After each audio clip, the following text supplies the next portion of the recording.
In this video, I'm going to show you guys how to create this text fade transition.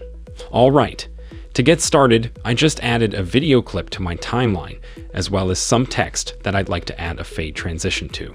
So first off, make sure your text clip is selected on the timeline and go over to Effect Controls.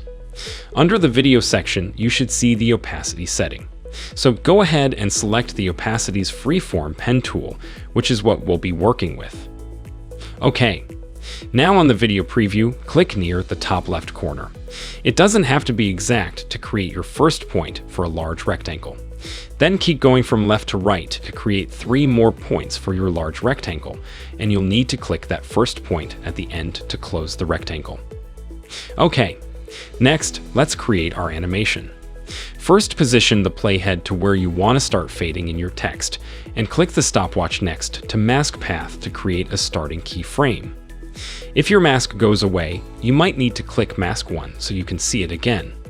Now, drag your mask to the side you want your text to fade in from, and make sure it's all the way out of your frame.